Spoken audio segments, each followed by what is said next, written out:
Semua anak asuhku sudah aku depositkan pendidikan sampai dia lulus sekolah. Selalu memastikan hak atas pendidikannya tidak boleh berhenti. Yang kedua, hak atas pengasuhan, pemberian perhatian tidak boleh berhenti dimanapun anak itu berada.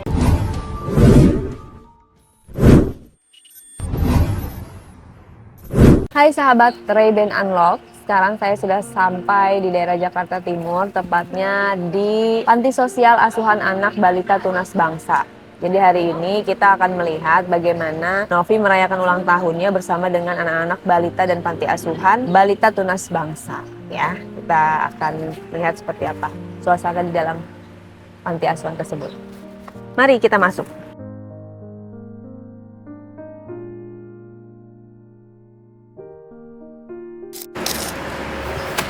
Hai Novi. Ini Bu Lia dari Komnas Perlindungan Anak, biasa aku kerja sama. Oh ya. Iya. Ya. Ya. Oh iya.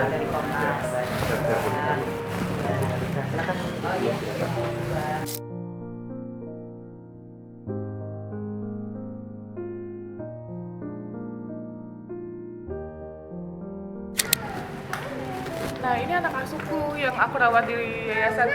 Oh. Apa sayang?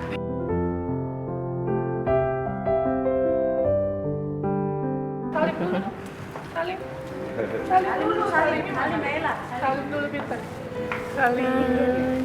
Mamanya udah GJ. Salim dulu, Om. Sama omnya serem ya?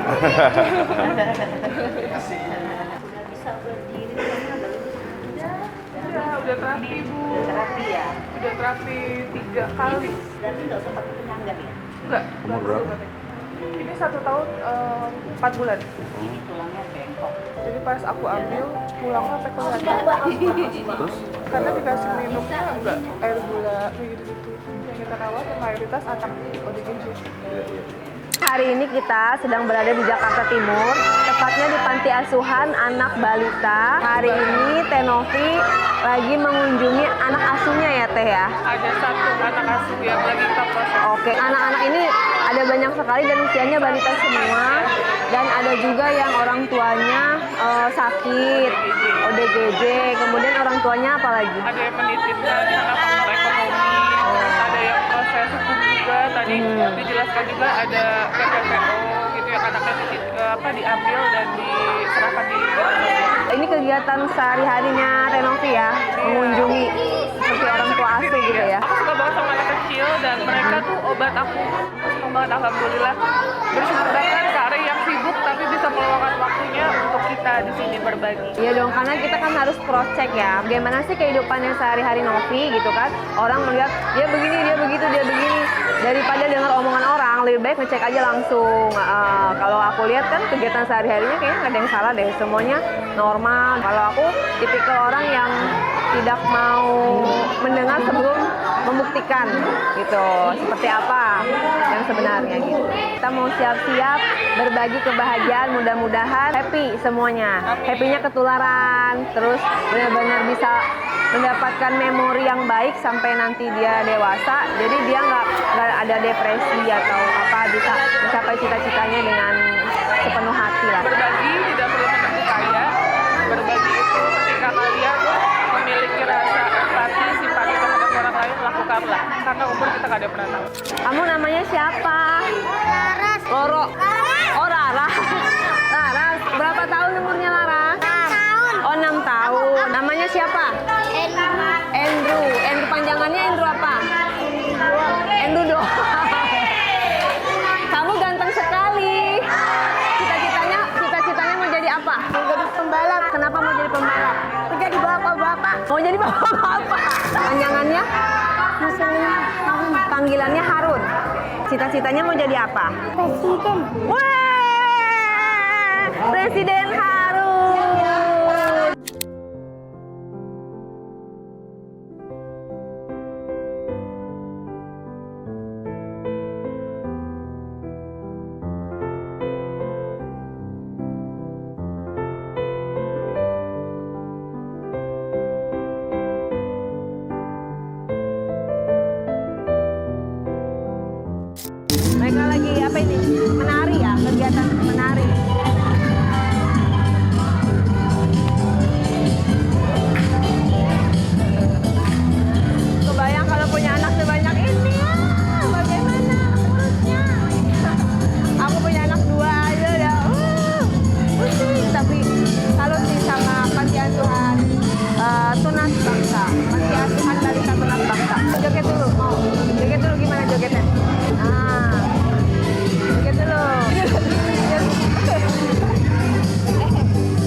Pemirsa Reben Unlock, ternyata di panti asuhan kita juga dapat concern ya, perhatian yang lebih dari Komnas Perlindungan Anak dengan Ibu Lia. Terima kasih sudah hadir, selamat datang di panti asuhan. Di panti asuhan ini seperti apa sih kondisi anak-anak? Ada yang mungkin orang tuanya latar belakangnya ODGJ, ada yang orang tuanya juga memang menelantarkan anak-anaknya, lalu terus kemudian ada orang tua yang tidak mempunyai secara kemampuan ekonomi. Ini dititipkannya tidak berbatas waktu ya? Tidak ada berbatas waktu. Untuk sekolahnya seperti apa? Di sini ada PAUD, terus kemudian juga ada anak-anak yang sekolah di luar. Jadi SD dan SMP-nya di luar, mungkin ada juga yang PKBM juga ada ya. Didirikan oleh panti asuhan ini sendiri atau bekerja sama? Itu biasanya bekerja sama dengan pendidikan formal, bekerja sama dengan pendidikan non formal. Kenapa? Agar anak-anak ini nanti pada saat dia bersekolah, mereka tahu di mana anak-anak ini tinggal. Oke, nah kalau misalnya ada kayak orang tua nih yang tidak dikaruniai anak, terus ingin mengadopsi seperti itu bisa? Bisa, nanti bisa menghubungi panti, terus kemudian nanti panti akan melihat data, meminta data pasangan suami istri. Nanti akan ada tim supervisi yang akan datang ke rumah. Jadi disurvei dulu? Iya, jadi disurvei dulu tinggalnya di mana, rumahnya di mana, latar belakang pekerjaannya seperti apa, kemampuannya seperti apa. Finansialnya nanti juga ya. Betul. Setelah itu nanti akan dilimpahkan proses pengadilan. Sudah ditetapkan dari pengadilan, anak itu nanti baru diserahkan. Program atau target yang dikerjakan dari Komnas Perlindungan Anak ini seperti apa, khususnya di bidang ibu? Anak-anak kita ini banyak sekali yang masuk ke dalam jaringan prostitusi online. Anak-anak kita masuk ke dalam jaringan perjudian online. Yes. Jadi banyak sekali yang sekarang sedang dihadapi oleh Indonesia. Nah, makanya Komnas melalui kegiatan preventifnya itu biasanya kita terjun ke lapangan. Kita bertemu dengan anak-anak. Nah, kalau berkaitan dengan Mbak Novi, kita sudah banyak nih. Jadi setiap kali ada kasus-kasus anak, Mbak Novi misalnya ada yang DM lewat media sosialnya gitu. Nah, biasanya dia menghubungi Komnas, minta untuk pendampingan. Nah, gitu sama yang waktu ada 10 atau 11 bayi yang diambil dari panti itu. Nah, Komnas waktu itu yang mendampingi. Turun tangan ya. Terus kemudian kita bertemu dengan anak-anak di panti yang ada di belakang ini. Nah, kita ketemu, kita lihat kondisinya. Terus kemudian pada saat anak-anak itu dikembalikan lagi kepada keluarganya. Nah, itu proses itu kami dampingi. Pembinaan gitu? Ya, betul. Seperti masyarakat kan nggak tahu Ya. sebenarnya anak-anak yang waktu itu diambil oleh Kemensos ya dan Bareskrim juga itu sudah dikembalikan. Hari ini sudah ada 9 anak yang dikembalikan ke keluarganya. Dan ini yang tidak pernah diinformasikan kepada masyarakat kita. Angkanya tuh anak-anak itu masih di Mbak Novi, anak-anak itu nggak tahu kemana gitu. Padahal ada beberapa yang sudah serah terima ya? Sudah diserah terimakan. Kalau dari Komnas Perlindungan Anak ini seperti apa sih mentreatment anak-anak yang di bawah umur tetapi kena masalah hukum? Nah, kalau kita sih di Komnas Perlindungan Anak itu selalu memastikan hak atas pendidikannya tidak boleh berhenti. Walaupun anak itu dalam bermasalah dengan hukum. Yang kedua, hak atas pengasuhan, pemberian perhatian tidak boleh berhenti dimanapun anak itu berada. Walaupun anak itu ada di dalam LPKA. Jadi haknya mereka tidak boleh hilang. Tapi ketika anak-anak melakukan tindakan kriminal, tetap harus ada sanksi yang harus mereka dapatkan. Apa yang paling sulit ditemui oleh Komnas Perlindungan Anak? Ada anak yang sudah menjadi korban kekerasan, terus dia melakukan tindak kekerasan di luar sana, lalu kemudian mendapatkan sanksi pidana, lalu terus kemudian dimasuk ke dalam lembaga LPKA ya. Ketika anak ini sudah selesai masa tahanannya, mereka keluar. Nah, ini yang jadi catatan penting yang itu sedih kita melihatnya. Kenapa? Pada saat mereka keluar tidak ada yang mau menampung anak-anak itu. Iya, berarti kan beban mental mereka di masyarakat. Artinya ketika mereka masuk ke sistem kepolisian, kemudian kejaksaan, sampai ke tingkat pengadilan, sampai ke lembaga pemasyarakatan. Kemudian yang terakhir ini sebenarnya beban ketika mereka kembali ke masyarakat. Paling mengerikan ya di antara proses-proses ini. Nah, itu bagaimana kita mengembalikan kepercayaan diri, mengembalikan rasa positive thinking terhadap mereka yang sudah akan menjalani hidup baru lagi di masyarakat.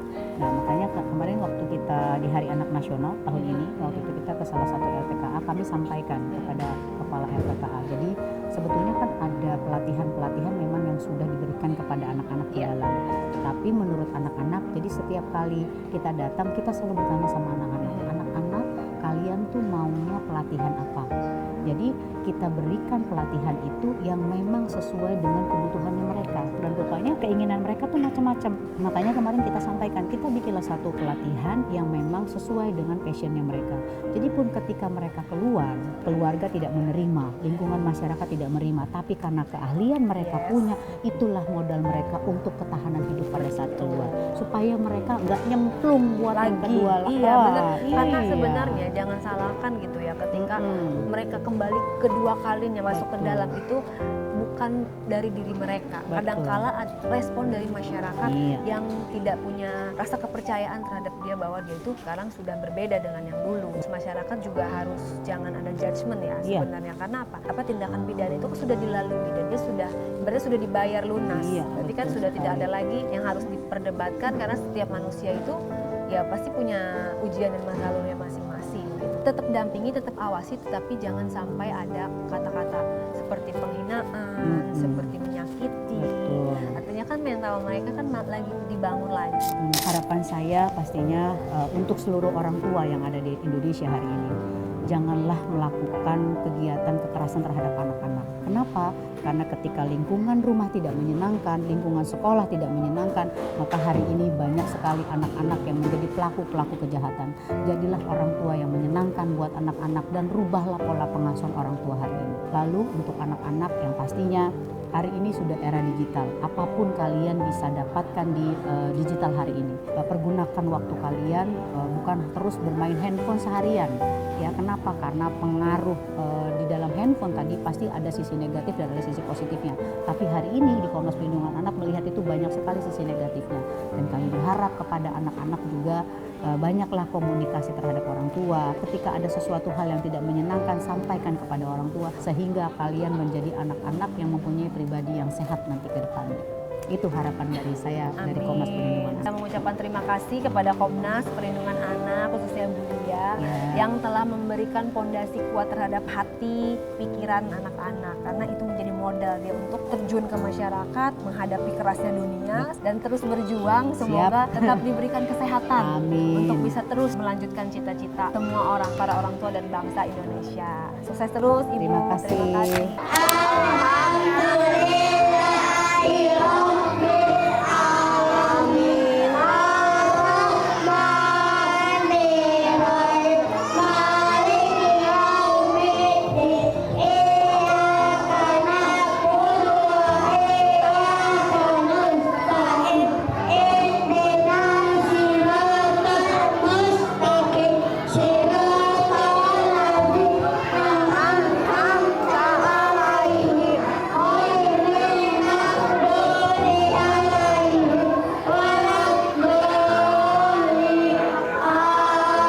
Alhamdulillah, buat jajan.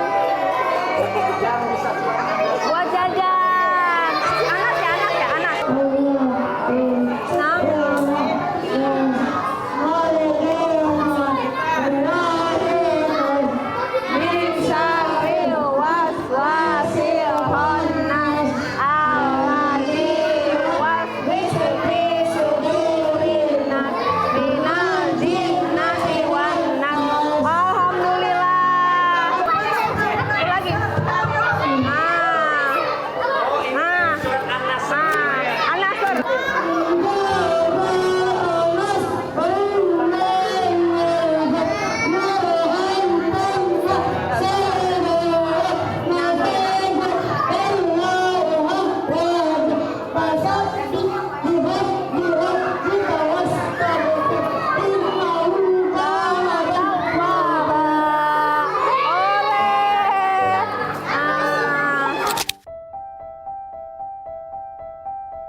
Sahabat Rayban Unlock, tadi udah seru-seruan bersama dengan anak-anak. Tadi udah juga ada perayaan ulang tahun Teh Novi. Biasanya kan ulang tahun itu orang-orang merayakannya di karaoke, traktir teman-teman gitu. Tapi kita merayakannya di panti asuhan bersama anak-anak balita. Tuh, apa yang membuat Teh Novi, boleh deh kita bikin ulang tahun di panti asuhan ini? Sebenarnya ini yang kita lakukan setiap tahun sih ya, gitu. Di Tangerang, di Jakarta, di Bogor, di Bandung gitu, itu beda-beda. Kalau buat aku pribadi sih, yang namanya kita bertambah umur bukan merayakan sesuatu yang harus dirayakan gitu, tapi lebih bersyukur, terus introspeksi diri, terus lebih banyak sedekahnya, lebih banyak berbaginya, perbaiki dalam diri kita sih Kak, gitu. Itu yang mengharuskan aku setiap tahun berbagi. Jadi bukan cuma setiap tahun, ya kalau emang kita ada rezeki, kapanpun kita diwajibkan untuk berbagi. Benar. Ternyata ini loh kesehariannya. Dan banyak juga panti asuhan bukan yang cuma di Jakarta Timur aja. Ini dilakukan dari tahun berapa nih? Untuk sosialnya itu sebelum aku jadi YouTuber 2017, aku udah sering keliling. Udah Kita lama ya. dulu itu di Bina Daksa ya, di daerah Jakarta. Dinas Sosial, disabilitas fisik, mental, itu aku sering banget ke situ. Concernnya kan kebanyakan di YouTube itu dengan ODGJ Ya, gitu ya. betul. Kenapa memilih ODGJ? Karena ya mereka sakit dan butuh pertolongan kita. Kalau kita mengabaikan mereka, siapa yang mau bantu mereka? Gitu banyak loh. Kayak orang terlantar di jalan-jalan itu kalau diabaikan kasihan sekali gitu. Ya setidaknya kalau emang kita tidak bisa membantu, laporkan ke dinas sosial, berikan makan kebutuhan pokok mereka gitu. Kedepannya apa yang mau dibikin yang belum pernah dicapai? Aku sekarang punya yayasan, tapi mungkin yayasannya terbatas ya Mbak. Insya Allah aku pengen punya yayasan yang besar, terus bisa menampung banyak orang. Aku juga pengen bikin kayak yayasan untuk tempat orang sakit. Rumah singgah. Rumah singgah untuk orang sakit di atau daerah gitu ya. betul, atau yang sedang lagi tertimpa masalah, pokoknya aku bisa nampung itulah. Ada nggak rasa kayak, aduh gue capek gitu, pengen berhenti atau udahlah udah cukup, seperti apa? Enggak sih, karena ini passionku. Aku ngerasa ini adalah bentuk tanggung jawab kita dan kewajiban kita sebagai umat muslim, berbagi, membantu sesama gitu, jadi nggak ada rasa capek. Bahkan kalau misalnya dibilang aku udah memberikan statement ya ke YouTube, ke semua media, saya berjanji bahwa saya akan mewakafkan hidup saya untuk membantu orang. Walaupun nanti sudah punya anak sendiri, Ya, punya betul. suami, berarti suaminya harus pengertian ya dengan kegiatan Betul. sosial ini ya. Iya. Jadi semua lengkap ya, dari mulai balita, ODGJ, orang yang sakit, kemudian kaum duafa, kaum jompo. Semuanya kayak kasus-kasus aja kita, insya Allah kita bisa bantu, kita bantu. Iya. Katanya kan selain dari yayasan itu kan ada donatur segala macam, tapi Tenopi juga pakai uang pribadi untuk operasional yayasan. Itu seperti apa? Kalau dibilang donatur, kita nggak ada donatur Kak. Oh gitu. Serius, kita nggak pernah ada donatur. Pernah waktu itu satu kali ya Kak yang aku cerita, karena waktu itu aku main aplikasi TikTok. Nah dia itu salah satu spender terbesar di TikTok itu. Dia melihatlah kegiatan sosialku. Dia turut serta membantu aku. 1 bulan itu kalau buat aku lumayan sangat besar. Dan itu cuma sekali doang. Berapa tuh nilainya? 25 juta. Tapi selain Selama- itu nggak ada? Nggak ada sama sekali. Terus bagaimana ini membiayai operasional? Sedangkan kan kita tahu sendiri kebutuhan semakin meningkat dan orang-orang pasti jumlah makannya, apanya segala macam. Itu semua dari uang pribadiku Kak. Mohon maaf, misalnya uang yang semakin menipis dan habis gimana nih? Rezeki itu ya Mbak, semakin mengeluarkan itu insya Allah Akan ada gantinya. Tidak akan membuat kita miskin, Miskin, dengan nggak kita akan. bersedekah. dengan keikhlasan yang Novi berikan. Mungkin kita dari juga nggak mikir besok ada uang apa, tapi Iya. pasti ada. Betul. Rezeki Ada aja ya. endorse. Ada Berapa Kak. sih tarif endorse-nya? Ya kan? Satu kali posting berapa sih gitu kan? Mana tahu ada brand-brand yang Tergantung produk ya. Iya, Mbak, ya. tergantung produk. Gitu. Dan Novi itu tidak pernah juga menentukan kayak gitu. Iya. Tapi mungkin mereka yang banyak endorse Novi itu berpikir sekalian menyumbang lah buat yayasan. Yayasan, Karena kan betul. kehidupan Novi ini banyak buat kehidupan orang banyak.